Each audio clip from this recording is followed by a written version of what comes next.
You know that feeling when you're lying in bed, the lights are completely off, the house is just dead silent. Yeah, and the only thing illuminating the room is that harsh blue glare from your phone screen. Exactly. And you started out with a perfectly innocent intention, right?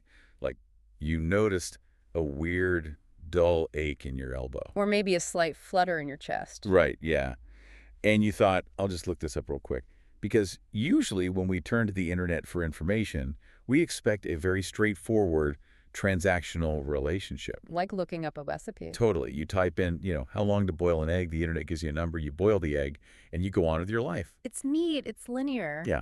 You expect that same neat process for your body. You type in, why does my elbow hurt? You expect a list of stretches, and then you expect to just go to sleep. But that is almost never what actually happens when it comes to medical queries. That transactional nature completely shatters the moment you hit enter. It really does. You step through this digital looking glass into the reality of the 2 a.m. internet spiral. Oh, the 2 a.m. spiral. We've all been there. Right. Suddenly that simple recipe search is gone.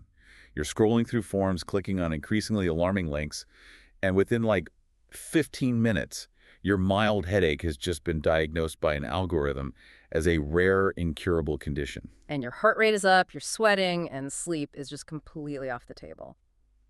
Welcome to another deep dive. Today, we are taking you on a journey into a fascinating and, frankly, kind of mind-bending intersection of human psychology, modern medicine, and artificial intelligence. It's a massive topic. It really is.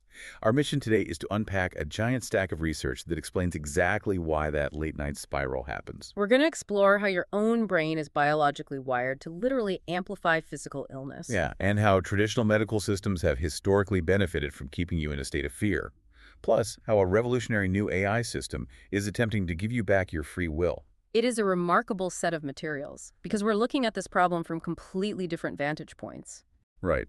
What kind of sources are we dealing with here? Well, we have peer-reviewed clinical neuroscience, psychological breakdowns of compulsive behavior, and even philosophical essays on the history of medical authority. And some internal R&D documents too, right? Yes, specifically for an AI system called Dr. Maya GPT, designed by a physician with 40 years of critical care experience. And what's fascinating is how all these disparate fields point toward the exact same underlying crisis. And I want to tease something right up front, just because this completely changed how I view my own behavior. Oh, yeah. Yeah. That 2 a.m. Google spiral we just talked about. Yeah. It isn't just a bad habit. It isn't, a lack of discipline. No, it's a highly predictable, documented psychological trap. Exactly. Yeah. And this new AI, Dr. Maya, was specifically engineered to freeze that trap and break it. But to understand how the machine fixes the problem, we first have to understand the human biology that causes it. We have to start with the fear. You cannot fix the medical diagnostic process without first addressing the psychological state of the person asking the question. So true. Treat the panic before you can treat the pain. So let's unpack this. Let's get into the mechanics of that panic. Right. In the materials we reviewed, specifically a psychological breakdown of how the brain plays tricks on us under stress, there's this concept they refer to as the disaster movie mind. Yes. In clinical terms, this is catastrophic thinking, and the source material describes the underlying mechanism beautifully. How did it work? Well, catastrophizing is when the brain takes a tiny, ambiguous, or insignificant event and instantly, without any logical friction, projects the worst possible outcome. It just jumps straight to the end of the world. Exactly. It's a total failure of emotional regulation. Imagine you make a small typo on a presentation at work. Okay, yeah, happens all the time. A healthy cognitive response would be to notice the error, feel a brief moment of mild annoyance, fix the typo, and move on. Right, no big deal. But the disaster movie mind bypasses logic entirely.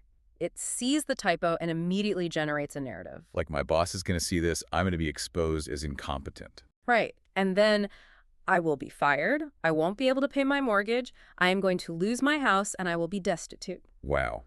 It leaps from a misspelled word to the apocalypse in a fraction of a second. Yes. And while that's exhausting enough in a workplace scenario, when you apply that disaster movie mind to your physical health, the results are deeply destabilizing. Because your body is constantly producing sensations. Right. Like digestion, muscle twitches, minor shifts in blood pressure. Exactly. But when you are in this cognitive state, you feel a slight fleeting twinge in your chest. And your brain skips right past the highly probable explanation of indigestion from that spicy dinner. And it lands immediately on massive fatal heart attack. That is so relatable.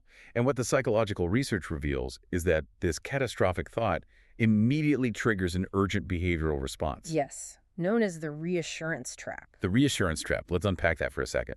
Because on the surface, seeking reassurance sounds like a totally healthy coping mechanism. Right. If you're scared, you ask for help. Ex- It sounds healthy, but the mechanics of it operate exactly like an addiction. Wait, really? Like an actual addiction? Yes. When your brain projects that disaster movie about your chest pain, you experience a massive, uncomfortable spike in anxiety. Your nervous system is screaming that you are in danger. Okay, I'm tracking. To alleviate that unbearable psychological pressure, you desperately need someone or something to validate that you are safe. So you engage in a checking behavior. Precisely. You ask a partner, does my heartbeat feel normal to you? Or you call a doctor.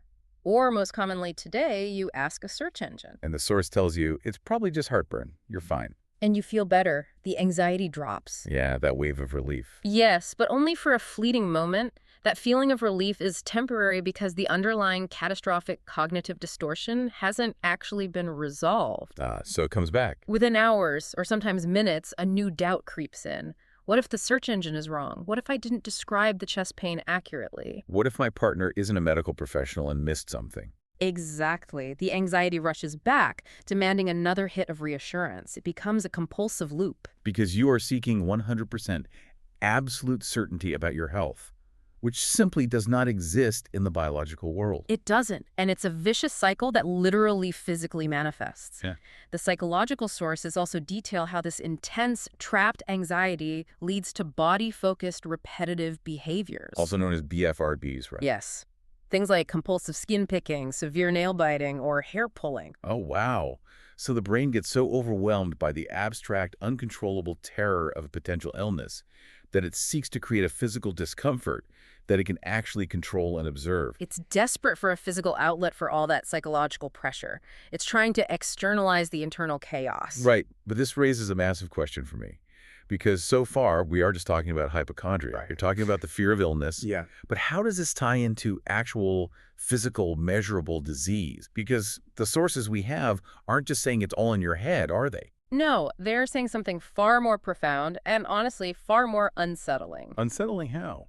To understand this, we have to look closely at the peer-reviewed medical paper in our stack by Dr. Arthur J. Barsky on a phenomenon called viscerosomatic amplification. Viscerosomatic amplification. Okay. This paper completely dismantles the traditional, archaic way the medical establishment has viewed the human body for the last century. Because historically, medicine operated on a very rigid, dualistic model. Right? Yeah. They drew a hard line in the sand. Yes. On one side, you had medically explained symptoms. You have a fractured femur, therefore you experience pain. It's objective, it's real. And on the other side. On the other side, you had medically unexplained symptoms. Conditions like chronic fatigue, fibromyalgia, or localized pain where the MRI shows absolutely no structural damage. The classic, we ran the blood panels, the scans are clean, you're perfectly healthy, maybe you should see a therapist, brush off. Exactly. The patient is sitting there in absolute agony, and the doctor is essentially telling them their pain isn't real.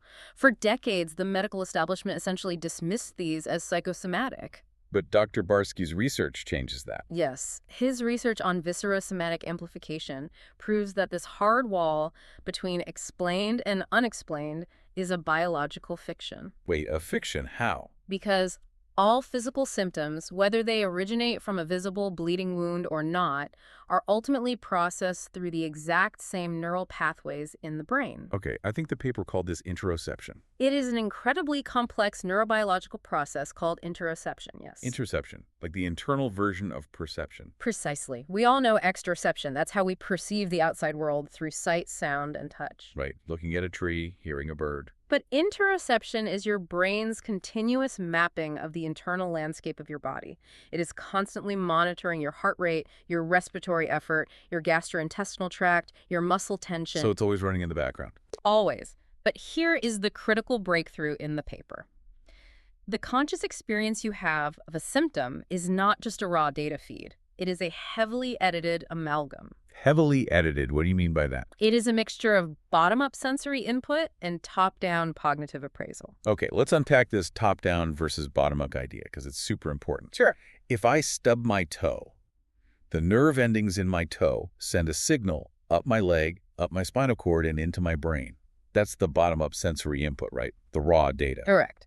That is the inceptive signal, the raw electricity of tissue damage. Okay, so what is the top-down cognitive appraisal doing to that signal? Are you saying my brain is actively editing how much that toe actually hurts before I even feel it? Yes, that is exactly what happens. Before that raw electrical signal reaches your conscious awareness, it passes through specific regions of the brain. Like which regions? Most notably the insula and the anterior cingulate cortex. These regions are responsible for attaching emotional salience and contextual meaning to the sensation. So your brain essentially asks, what does this signal mean? Is it dangerous? Should I care about it? Precisely. If your top-down cognitive processing, which is fueled by your beliefs, your past traumas, and your current level of anxiety assigns a high threat level to that sensation, your brain literally amplifies the signal. It makes it louder. It recruits more neural networks to pay attention to it. So if I am lying in bed, trapped in that disaster movie mindset, and I'm terrified that a mild stomachache is actually, I don't know, stage 4 pancreatic cancer, Yes.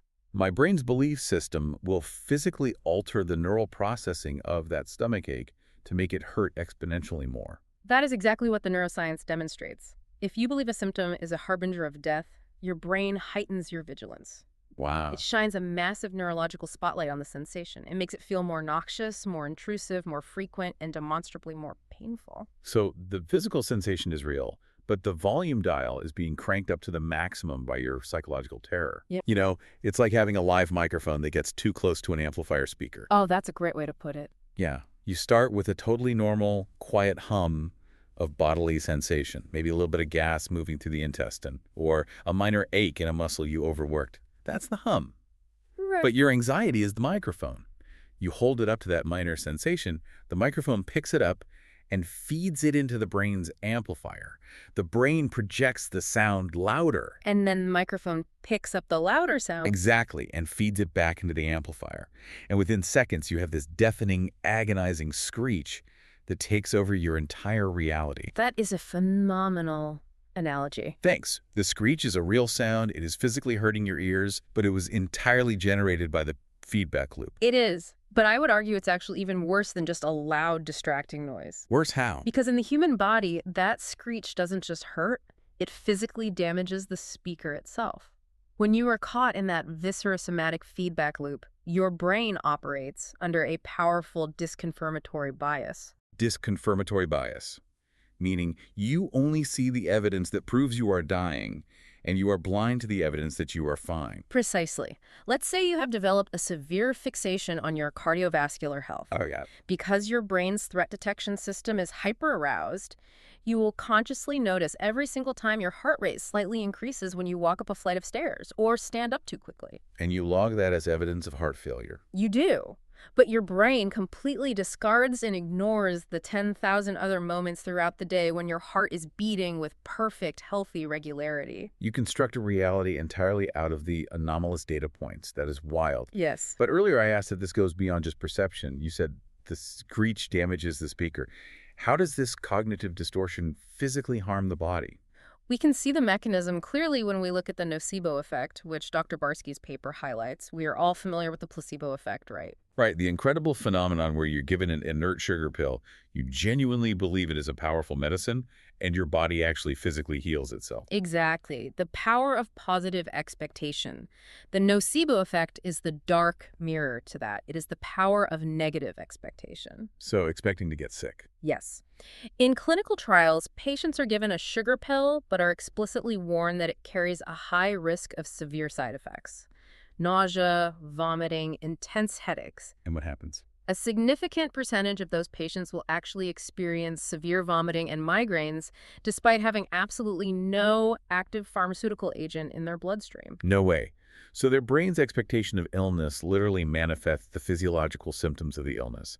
Their brain tells their stomach to revolt. Yes, and it goes deeper into the endocrine system. When your brain is locked in this viscerosomatic amplification loop, it perceives you are under constant mortal threat. So it panics. It activates the HPA axis, Mhm. the hypothalamic pituitary adrenal axis. It floods your bloodstream with cortisol and adrenaline. Which are stress hormones. Yes.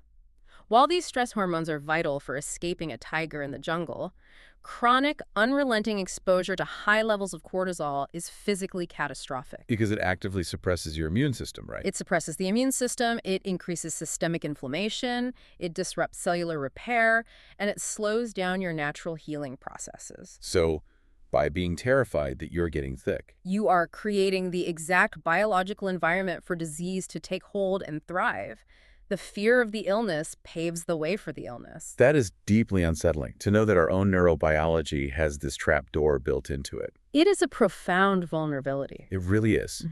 And it brings us to a massive transition point in our deep dive. Where do we go from here? Well, if human beings are fundamentally wired to fall into this mind-body feedback loop, if we naturally amplify our own symptoms through anxiety and hypervigilance, Right. how does the global healthcare system respond to this vulnerability? Do they act as the calming voice of reason, stepping in to break the feedback loop and lower our cortisol? Or do they look at that vulnerability and see an opportunity? Exactly. Do they benefit from the panic? To answer that, we have to pull back from the microscopic neurobiology and look at the macro-level sociology of medicine. And that brings us to the philosophical essay included in our stack of sources, titled The Machiavellian Doctor. Right. Now, for those of you listening, Niccolo Machiavelli was the 16th century Italian philosopher who wrote The Prince. A classic. He essentially authored the definitive playbook on how rulers can use power, manipulation, and specifically the emotion of fear to control large populations and maintain their authority. Yes. And this essay takes Machiavelli's political theories and overlays them onto the medical profession. The historical context provided by the author is quite revealing, isn't it? It really is. It traces this dynamic back to the crucible of medieval Europe, specifically during the devastating outbreaks of the bubonic plague. Oh, the plague doctors. Yes. You have to imagine an era characterized by mass death, utter societal collapse, and a complete lack of scientific understanding regarding pathogens. In that environment of total suffocating uncertainty, the physician, often wearing the terrifying beaked mask filled with herbs, was perceived as the sole, absolute gatekeeper between life and death. They were basically treated as demigods. Yeah, and that dynamic instantly forged a massive structural power imbalance. The populace was entirely desperately dependent on the physician. And that dependence wasn't born out of a mutual partnership. It was fundamentally rooted in the visceral fear of dying in agony. The physician held the monopoly on hope. Monopoly on hope. Yeah. I like that phrasing. And the provocative argument the essay makes is that this dynamic didn't just fade away when we invented antibiotics and MRI machines. No, it simply evolved into a more sophisticated architecture. Right. It points specifically to the architecture of modern public health campaigns. Now, I want to be very clear with you listening. The sources we are analyzing touch on some highly charged, controversial territory regarding public health policy. Extremely charged. Yeah, so we are not here to take a side or endorse a political viewpoint on mandates or lockdowns. We are simply impartially unpacking how the essay analyzes the mechanics of medical messaging. Which is crucial to understand. Right. And the text argues that medical authorities have consistently used fear as their primary lever to ensure patient compliance. The text presents a deeply complex ethical dilemma here. What's the dilemma? On one side of the coin, you have public health officials and epidemiologists who genuinely, desperately want to save human lives. They look at the data and they know, objectively, that if they can get 80% of the population to take a specific vaccine or adhere to a specific quarantine measure, they will break the chain of transmission. And prevent a catastrophic loss of life. Exactly. But human beings are notoriously bad at risk assessment and compliance. We really are. So to get millions of independent individuals to suddenly change their behavior, officials often decide that nuanced, purely statistical messaging isn't effective. So what do? They rely on fear-based messaging. They highlight the most catastrophic, agonizing outcomes to shock the public into action. Ah, the ends justify the means. It's the classic Machiavellian calculation. If scaring people saves their lives, then scaring them is a moral imperative. That is the argument, yes. But the question the source raises is, what is the collateral damage of that strategy? Right. Where is the fine line between promoting a necessary life-saving public health action and manipulating fear to maintain institutional control. Or to ensure massive budgets and generate unprecedented pharmaceutical profits. Because when you use fear as a blunt instrument, it leaves a scar. It absolutely does. And the sources argue that this continuous generational exposure to medical fear-mongering has resulted in what they term the culture of dependency. The culture of dependency. Think about how we are conditioned. From the time we are children, we are constantly subtly messaged that the human body is this incredibly fragile, unpredictable machine that is constantly on the verge of breaking down. We are told that we are entirely incapable of understanding its warning signs. Yeah, and that any minor, unexplained symptom could be a silent, invisible killer. We were literally taught to be helpless. You are conditioned to abdicate all responsibility for your physical autonomy to the institution. Right. And the behavioral result is exactly what we see in clinics today. People rush to an urgent care center for every minor, self-limiting ailment. A patient develops a slight scratch in their throat and a runny nose. It is almost certainly a mild rhinovirus. A simple cold. But because they are trapped in that viscerosomatic amplification loop we discussed, And because the culture has taught them that symptoms equal danger, they demand professional intervention. They demand a prescription. They want the doctor to do something, even if doing something is the wrong move. yes. Which leads to the massive crisis the sources point out, the overprescription of antibiotics. A doctor knows the antibiotic won't cure a viral cold, But the patient is terrified and demanding a solution. and the doctor is pressured by time constraints and the need to maintain patient satisfaction scores, so they write the prescription anyway. Just to get them out the door. Exactly. Multiply that interaction by millions over decades, and it directly drives the global existential crisis of antimicrobial resistance and the creation of deadly superbugs. Wow. The system, whether by intentional design or by a tragic alignment of incentives, fosters an environment where the patient is stripped of their autonomy. And that very dependency is what is actually making the population sicker. You know, I keep thinking about how this compares to other industries. How so? It's like dealing with a corrupt mechanic who absolutely refuses to teach you how to check your own oil Yeah. or understand your dashboard. Okay, I see where you're going. They intentionally keep the hood of the car locked. They use incredibly dense, confusing jargon to explain how the engine works. Yeah. So every single time a tiny, ambiguous light flickers on your dashboard, you experience a wave of panic. Right, you don't know if it's serious or not. You don't know if the transmission is about to literally explode on the highway or if it's just a faulty sensor wire. Yeah. And because you are completely deprived of the knowledge to assess the risk yourself, you have no choice but to tow the car to the mechanic. And pay them whatever they ask just to plug in their diagnostic machine. Exactly. It is a classic knowledge monopoly. Hmm. Which makes me wonder, and I want your take on this, as you read through all these historical and psychological sources, do you think this medical knowledge monopoly is actively malicious? Or is the system just broken and overwhelmed? Well, the synthesis of the sources suggests it isn't necessarily a cabal of evil doctors twirling their mustaches in a back room. Okay, that's somewhat comforting. It is a combination of massive systemic inertia and deeply misaligned economic incentives. It is undeniably massively profitable to have a dependent, anxious patient base that requires constant, billable, professional intervention. That makes sense. Furthermore, the medical system has historically protected its prestige by using complex Latin terminology and gatekeeping data. Because they do not share transparent, easily understandable, contextualized information, the patient is left stumbling in the dark. And that darkness is what makes them so vulnerable to that 2 a.m. Google spiral. Exactly. They are trapped between a rock and a hard place, their own amplifying catastrophic neurobiology on the inside, and a medical system that gatekeeps the vital reassurance they desperately need on the outside. It's a perfect storm. And if you recognize that the traditional healthcare model is functionally and perhaps financially incentivized to keep the hood of the car locked, you realize that you can't fix the problem from within the system. No, you really can't. The only way to break a knowledge monopoly of this scale is to introduce a tool that lives entirely outside that ecosystem, a tool that intercepts the fear before it even has a chance to manifest into physical symptoms. And that brings us to the centerpiece of our deep dive, the antidote. Enter Dr. Maya. This is where the story shifts from diagnosing the problem to engineering the solution. Dr. Maya GPT is a highly advanced AI health assistant, and the context of its creation is vital here. Right. Who built it? It was created by Dr. Kadiali M. Srivatsa. He is not some Silicon Valley software engineer trying to disrupt a space he doesn't understand. He's a real doctor. He is a physician, specifically a critical care and neonatal expert with over 40 years of grueling clinical experience. He's been in the trenches. Exactly. He spent 4 decades standing in intensive care units and crowded clinics, watching this exact culture of dependency and fear play out in real time.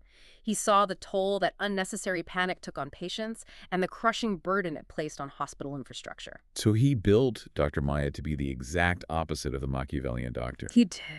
And the name itself is incredibly deliberate, isn't it? M-A-Y-A. M-A-Y-A.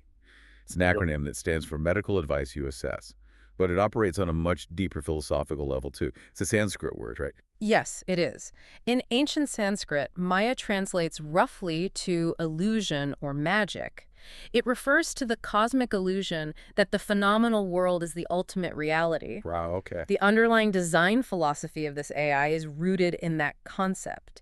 It is telling the patient your fear, that terrifying, catastrophic disaster movie your brain is currently spinning about your chest pain, is Maya. It's an illusion. It is an illusion generated by your anxiety.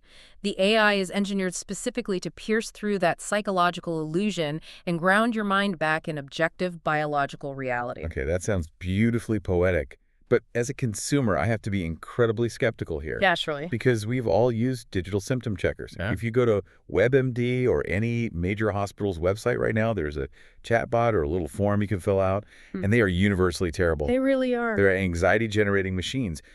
How is Dr. Maya mechanically different from the AI that's already out there? This is where we need to dive deep into the R&D documents, specifically the perplexity research analysis included in our stack.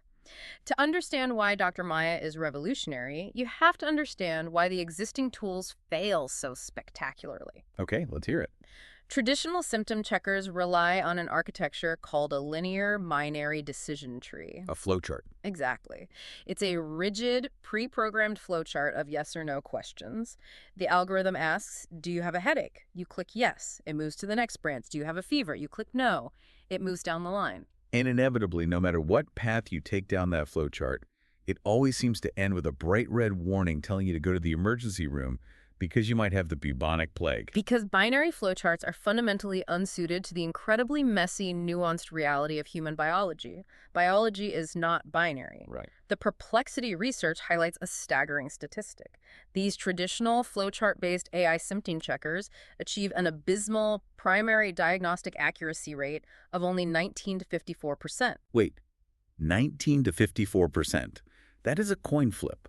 Actually, on the low end, it's significantly worse than a coin flip. It's terrible. If a human doctor had a 19% accuracy rate, they would have their medical license revoked immediately.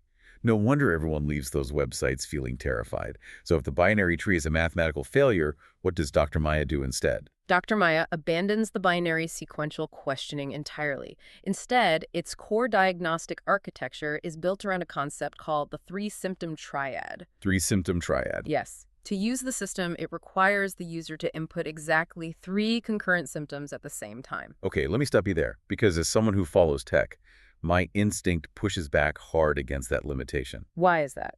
The whole promise of modern AI, with large language models and massive neural networks, is its ability to ingest and process colossal amounts of data instantly. If the AI is so powerful, why force a bottleneck? You're wondering why limit it to 3? Exactly. Why limit it to exactly 3 symptoms? Why not have the user upload their entire medical history, 50 different data points, their diet, their sleep logs, and let the AI grind all that data to get the absolute most accurate picture possible? It's a very logical question, but it assumes that more data always equals better clinical insight, which isn't how medicine works. It isn't. No. The limitation of 3 symptoms isn't a technical constraint. It is a deliberate emulation of actual expert clinical reasoning. The perplexity research breaks this down brilliantly. In the entirety of human medicine, across thousands of known illnesses, there are only about 52 diseases that possess what clinicians call pathognomonic signs. Pathognomonic, let's define that for the audience. That means a specific physical sign or symptom that is completely unique to one and only one specific disease. Correct. For example, Koplik spots, tiny white lesions inside the mouth, are pathognomonic for measles. Oh, interesting. If a doctor sees them, the diagnosis is 100% confirmed without a doubt. but there are only roughly 52 of those in existence. For the vast, overwhelming majority of human conditions, a single isolated symptom tells a doctor absolutely nothing of value. Because it could be anything. Exactly. A cough could mean you inhaled some dust, you have a mild cold, you have pneumonia, or you have end-stage lung cancer. The single data point is functionally useless. So doctors don't diagnose based on a single complaint. Never. Expert frontline physicians utilize a cognitive process called pattern recognition. They aren't looking at isolated data points. They're looking for specific clusters of symptoms that appear in constellation with one another. Okay, that makes a lot of sense. If a patient presents with a severe cough, a high sustained fever, and a sharp stabbing pain in their side when they inhale, that specific triad of symptoms creates a recognizable geometric pattern in the physician's mind that immediately points toward Levar pneumonia. So Dr. Maya is mathematically mimicking the intuitive pattern recognition of a human expert. And the sources actually connect this modern AI architecture to ancient history, don't they? Yes, the research explicitly links this triad approach to the principles found in the Charaka Samhita, which is one of the foundational ancient texts of Ayurveda. So this is old wisdom. Very old. Thousands of years ago, Ayurvedic practitioners realized that holistic symptom clustering was vastly superior to isolating individual complaints. They looked at the balance of systems. Then how does the AI do it today? Dr. Maya uses advanced vector databases and neural networks to map out these three symptom clusters against millions of known medical presentations. And it's vital to state, Dr. Maya is not attempting to give you a definitive, legally binding medical diagnosis. Right, which would be illegal and highly unethical for an unmonitored AI to do. Exactly. The goal isn't to diagnose, the goal is to triage. It acts exactly like a highly experienced triage nurse or a junior doctor in a busy emergency department. So it's sorting. It takes the pattern, assesses the mathematical risk level, and answers the only question that actually matters to the patient in that moment. Do I need to go to a hospital right now, or can I just drink some water and go to sleep? Speaking of taking this system out of the traditional hospital environment and breaking that knowledge monopoly, I want to bring up a specific, incredibly powerful use case that is detailed in the updates regarding Dr. Maya. Okay, sure. Because it addresses a massive pain point for both patients and doctors. You mentioned earlier how people are desperate for reassurance. What happens when people actually get their hands on their own medical data, like a blood test result? Oh, that's a perfect example. The lab hands them a piece of paper or sends a PDF to their portal. They open it up, and what do they see? They see an impenetrable wall of medical acronyms and raw numbers. They see CBC, HDL, LDL, AST, ALT, accompanied by arbitrary reference ranges and occasionally a terrifying red flag next to a value that is 0.1% outside the normal bound. Exactly. And because the system has locked the hood of the car, the patient has no idea how to interpret it. The materials we reviewed mention a specific scenario. Let's look at the case study of a patient named Raji. Ah, yes. The blood test scenario. When doctors, like the creator of Maya, give public lectures, people in the audience will literally hunt down their personal phone numbers. They really do. They will take photos of their blood test results and text them to the doctor, asking for a free second opinion. They aren't patients, they haven't paid for a consult, but the sheer desperate need to understand their own body drives them to bypass the system entirely. It perfectly illustrates the crisis of health literacy and the culture of dependency. The patient possesses their own biological data, but it is entirely useless to them because it's encoded in the language of the monopoly. Right. They require the priest's class of medicine to translate it. Exactly. And this is where Dr. Maya steps in and completely democratizes that information. The process is remarkably elegant. How does it actually work for the user? The user doesn't need to beg a doctor for an off-the-clock favor.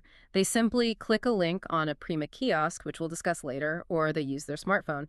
They take the PDF or a scan of their lab results, and they literally just drop it into the Dr. Maya text box. And what the AI does next is far more sophisticated than just reading the numbers, right? It is. It utilizes its integration with the vast ChatGPT library and its specific medical training to cross-reference every single value. It identifies the abnormalities. But it doesn't just hand back a list of highs and lows, which would trigger the viscerosomatic amplification we discussed in segment 1. It contextualizes the data. Right. The prompt specifically notes that the AI explains the results so clearly that a child could understand it. That's huge. Yeah. It translates the jargon into a fifth-grade reading level. It tells the user exactly why the doctor ordered that specific test in the first place, what the abnormal value actually means in the context of their specific body, and what immediate practical action they should take. So if it's a minor issue, say mildly elevated cholesterol, the AI provides tailored advice on dietary changes and lifestyle modifications. Yes. But if the tests require clinical examination or further tests, Maya will refer the user back to a doctor, ensuring there is no delay in diagnosis. And we must emphasize the profound systemic impact of this capability. Think about how Dr. Maya AI helps alleviate fear, reduce unnecessary hospital consultations, and minimize physical hospital visits. It's a game changer for hospital logistics. If a patient's lab results show a minor vitamin deficiency, historically they would have to schedule a follow-up appointment, drive to the clinic, and sit in a waiting room for an hour. A waiting room filled with people who are actually sick with contagious respiratory viruses. Exactly. They are exposing themselves to nosocomial or hospital-acquired infections simply to have a doctor tell them to buy an over-the-counter iron supplement. It makes no sense. By providing this personalized, easily understandable interpretation remotely and critically, providing it in the user's preferred native language, Dr. Maya is protecting the patient from physical exposure while simultaneously shattering the anxiety of the unknown. Until now, traditional symptom checkers and apps explain tests in general, not tailored to individual users. Right. Maya is dynamically tailoring the translation to the individual user's exact neurobiology and literacy level. It's giving them the keys to their own car. But this brings up a crucial logistical question.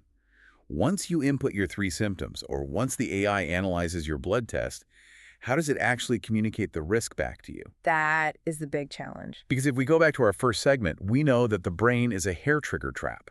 If the AI uses the wrong words or lists a terrifying disease, it's going to instantly trigger that viscerosomatic amplification. It's going to spike your cortisol and send you into a panic. Of course. How do you tell someone they might be sick without feeding the disaster movie mind? This brings us to the core mechanics of patient empowerment, and arguably the most brilliant psychological design feature of the system, the color-coded circuit breaker. Color-coded? Yes. The brilliance of Dr. Maya lies in its radical simplicity. It takes all the staggering complexity of medical risk, millions of data points, and probabilistic calculations, and it translates it into 4 universal instinctual colors. Red, yellow, green, and blue. Let's break down the logic of each. Okay. Red indicates a high probability emergency. If your 3-symptom triad flags as red say you input severe, crushing chest pain, sudden shortness of breath, and pain radiating down your left arm, the AI does not diagnose you with a myocardial infarction. It doesn't use the medical term. No.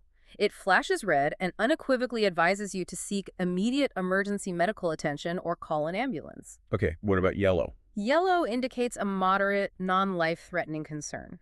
It advises you to consult a local chemist or pharmacist in the morning, or perhaps book a non-urgent appointment with your general practitioner. Oh, green. Green means the symptoms are minor and self-limiting. The advice is simple: self-care, rest, hydration, or utilizing a nurse triage line. And the 4th color, blue, is incredibly unique for a symptom checker. I haven't seen that anywhere else. Yes. The blue code is a specialized epidemiological tool.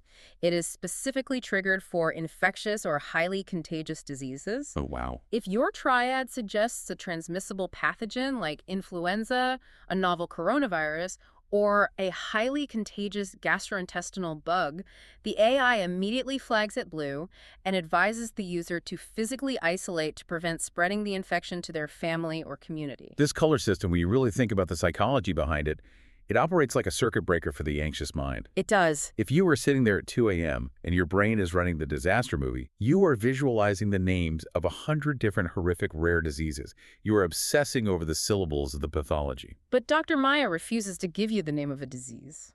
Exactly. It deprives the anxiety of the vocabulary it needs to spin a narrative. It just gives you a color. It replaces the endless, terrifying what-ifs with objective, calming logic. It's very grounding. You don't need to know the specific Latin name of the bacterial infection in your throat.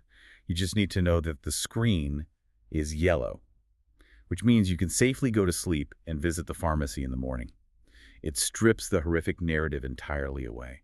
It forces the hyper-aroused brain to pause It shifts the cognitive processing from the emotional center, the amygdala, back to the prefrontal cortex, the logical center. That's amazing. And this psychological intervention is enforced by another incredible and highly controversial feature detailed in the business plan. Dr. Maya has a hard-coded safety boundary where the application intentionally and automatically freezes and locks the user out if they attempt to use the triage system more than 3 times in a single 24-hour period. Okay, here's where I have to push back hard. I thought you might. Think about the landscape of modern technology. Every single app on your phone, social media, news aggregators, mobile games, is engineered by armies of psychologists in an attention economy. Their entire business model is maximizing engagement. They want you addicted. They want you scrolling infinitely. They want you addicted to the interface. And here is a healthcare application that is deliberately engineered to make you stop looking at it. It literally cuts you off. It's completely counterintuitive to tech norms. But as much as I appreciate the anti-capitalist vibe of that, it sounds incredibly dangerous. What if a user uses their 3 searches on a minor headache at noon, and then at 11 p.m., they start experiencing actual signs of a stroke?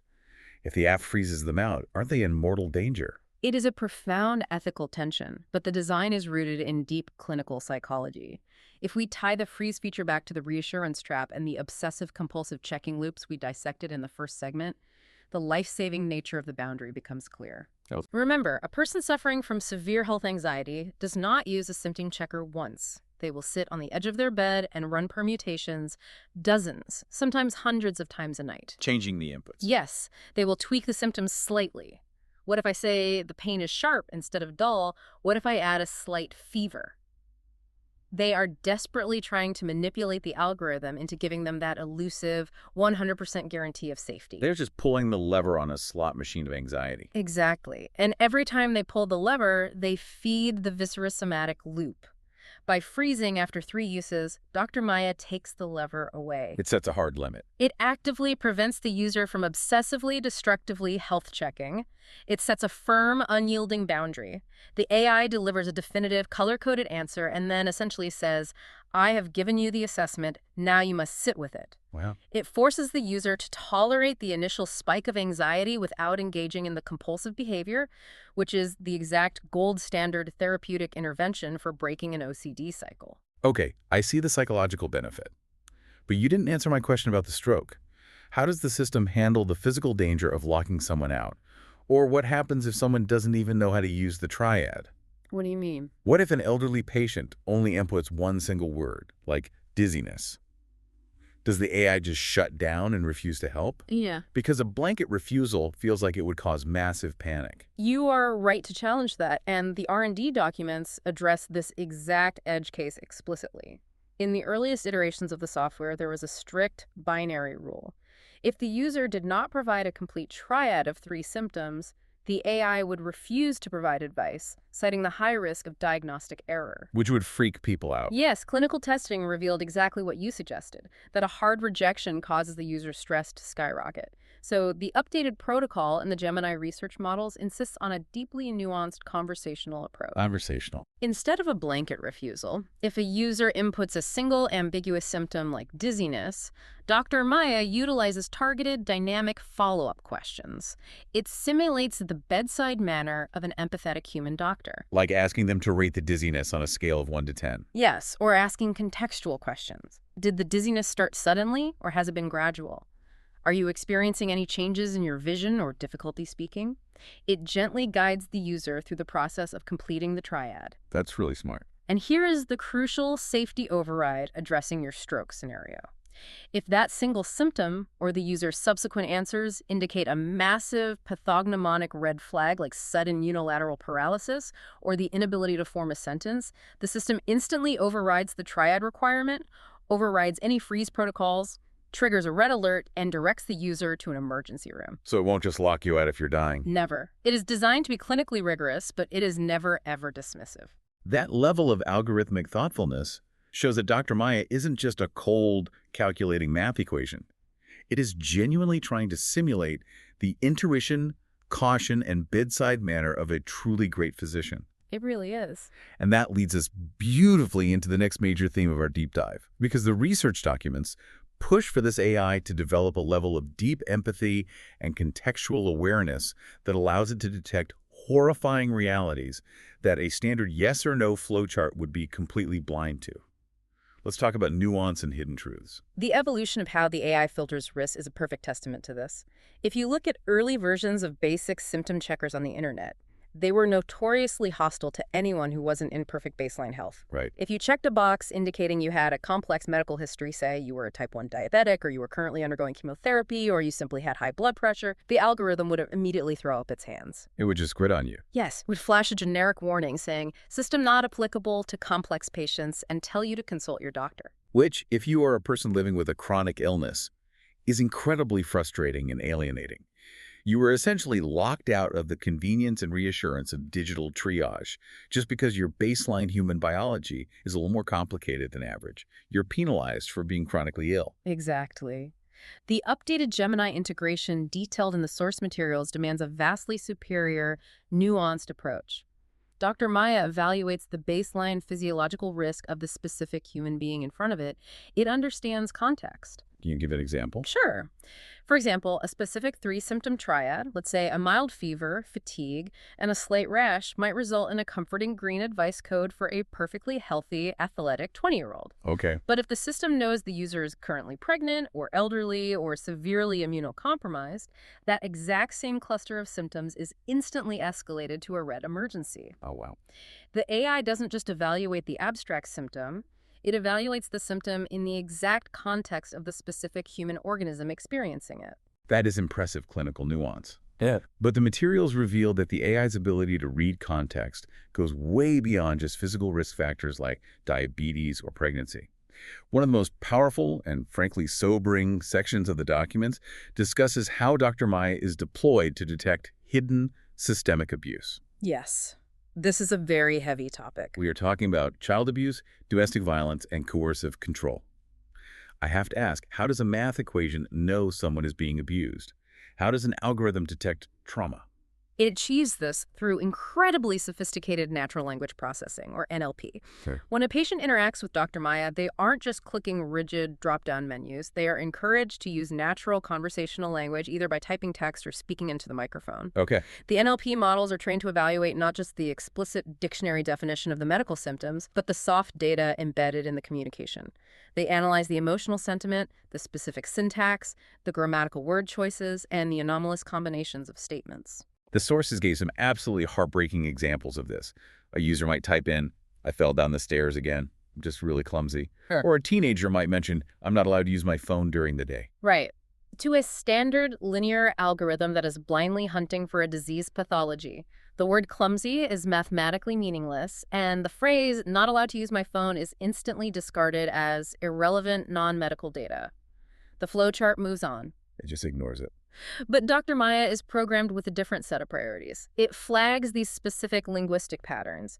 It recognizes that repeated mentions of clumsiness combined with physical trauma or grammatical structures that indicate a profound lack of personal agency and control, like are not physical ailments. They're red flags. They are glaring statistical red flags for physical abuse, profound neglect, or coercive controlling behavior in the home. And what does the AI do when it detects that? It obviously can't send a push notification that says you are being abused, because if the abuser is monitoring the phone, that puts the victim in immediate lethal danger. The protocol is handled with extreme delicacy. When the AI detects these patterns, it does not confront the user, and it certainly does not trigger a massive, overt alarm. So what's the intervention? Instead, it triggers discrete, localized alerts. It provides safe, highly confidential guidance, seamlessly integrated into the medical advice, perhaps offering innocuous-looking links to support agencies. That's incredibly subtle. Or, if the AI is being utilized in a clinical setting like a tablet in a waiting room or a Prima kiosk, it quietly flags the attending human clinical staff to initiate a specialized safeguarding protocol before the patient even enters the examination room. That is a profound paradigm shift. We have spent the last decade culturally conditioned to view artificial intelligence as inherently cold. We think of it as a soulless calculator that strips humanity out of the equation. That's the common fear. But in this scenario, the AI is actually acting as a profoundly safe, confidential space for vulnerable adults and terrified children who are simply too paralyzed by fear to speak their truth to a human doctor. Because, let's be honest, human beings can be incredibly intimidating. Humans carry biases. Humans judge you. A machine does not judge you. No, it simply listens, observes the pattern, and offers a lifeline. And critically, it speaks to them in a language they can actually process. The sources place a massive structural emphasis on health literacy. The traditional medical world is an exclusionary fortress built out of Latin terminology and dense jargon that actively alienates and frightens patients. It's gatekeeping again. Yes. Dr. Maya is explicitly instructed by its underlying prompts to dynamically adapt its language output to match the literacy level of the specific user. It translates highly complex medical pathology into plain, reassuring, everyday language. And there's one specific, tiny detail in the prompt instructions that I found incredibly moving. The AI has a hard-coded mandate to end every single interaction, regardless of the severity of the triage, with the exact phrase, "You will get well soon." It's a beautiful touch. It sounds so simple, almost like a Hallmark card. Yeah. But mathematically, structurally, what is that doing to the patient? It is the ultimate cognitive antidote to the nocebo effect we discussed an hour ago. By establishing a calm, non-judgmental connection, adapting to the user's native dialect, and providing a definitive, positive affirmation, the AI is actively, biologically intervening in the user's nervous system. It's literally changing their biology. It is lowering their heart rate, it is halting the production of cortisol, it is treating the psychological state of terror as a prerequisite to managing the physical state of the body. So we have built this incredibly empathetic, highly accessible, color-coded triage system that translates medical jargon into plain language and detects hidden abuse. But up until now, we've been talking about it on a micro level. Right, one-on-one. One person sitting in their bedroom looking at their phone. What happens when you scale this architecture up? When you take this AI and deploy it across millions of people, across vast, geographically isolated populations. That's where it gets truly world-changing. It ceases to be just a personal app and becomes a tool that has the potential to alter the course of global public health. Which brings us to the final frontier of our deep dive: pandemic prevention and the quantum leap. The global deployment strategy for Dr. Maya, as detailed in the business plans, is fiercely focused on democratizing access. This system was not built exclusively for wealthy individuals with high-speed fiber internet and $1,000 smartphones. Who is it for? It is intentionally engineered to operate seamlessly in low-bandwidth, infrastructure-poor environments, such as rural villages in India or remote communities in Africa. How do they access it without smartphones? It can be accessed via basic, low-end mobile devices or through community hubs they call Prima kiosks. Furthermore, the system utilizes advanced geolocation data to instantly detect the user's region, automatically interacting with them in their specific local vernacular dialect. Which is a masterstroke. In one move, the technology breaks down the linguistic barrier, the financial barrier, and the geographical barrier.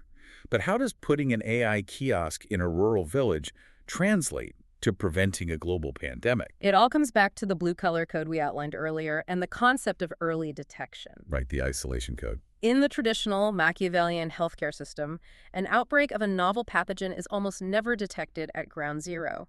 It is only recognized weeks later when the centralized urban hospitals suddenly start overflowing with severely ill, dying patients. By the time the institution realizes there is a crisis, the mathematical R0 value is out of control. The disease has already been silently spreading through the community for weeks. It's too late to contain it organically. Right. And because the institution was blind to the initial spread, the only tool they have left is the blunt instrument. The hospitals are overwhelmed, the system is collapsing, so the government is forced to mandate massive, coercive, economically devastating lockdowns and scramble to build giant physical testing centers and parking lots. It's reactionary chaos. Exactly. But with a widely deployed AI like Dr. Maya, the epidemiological surveillance happens organically, voluntarily at the grassroots level. How does that look in practice? Imagine a scenario. A cluster of 5 individuals in a remote village, completely independent of one another, all input a specific triad of symptoms over a 2-day period.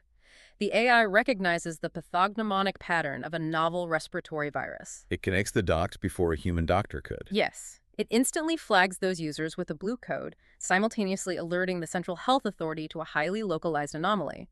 But far more importantly, the AI empowers the individuals in real time. It advises them calmly and clearly in their own language to isolate at home immediately. It doesn't wait for a government mandate.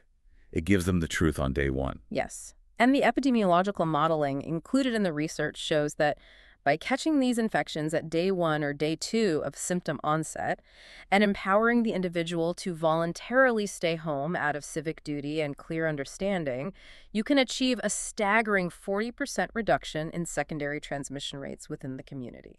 A 40% reduction at the very beginning of the exponential curve. That is literally the mathematical difference between a localized, manageable cluster and a catastrophic global pandemic. It is. And the most beautiful part is that it happens without a single authoritarian mandate. It happens simply because people are given clear, truthful information and the free will to protect their own families. It is the ultimate decentralization of public health, and the technology is pushing even further into the realm of the proactive. Proactive how? The final sections of the research detail advanced technological integrations where the Dr. Maya AI interfaces seamlessly with biometric wearable sensors. Like smartwatches or rings. Yes. Devices that continuously track your heart rate variability, your resting heart rate, and your basal skin temperature. The AI's machine learning models can process this continuous stream of physiological data to detect the minuscule, invisible perturbations of an incubating illness up to 23 hours before the user even consciously feels their first physical symptom. Wait, let me make sure I'm wrapping my head around this. The AI diagnoses you before you even know you were sick, before you feel the cough or the fever. It detects the pre-symptomatic physiological stress of the immune system going to war. It notices that your heart rate variability dropped in the middle of the night, indicating a systemic inflammatory response. That is science fiction. It's reality. And this capability brings us to perhaps the most provocative esoteric concept mentioned in the entire stack of sources, the philosophical and neurobiological concept they refer to as Zeta 9.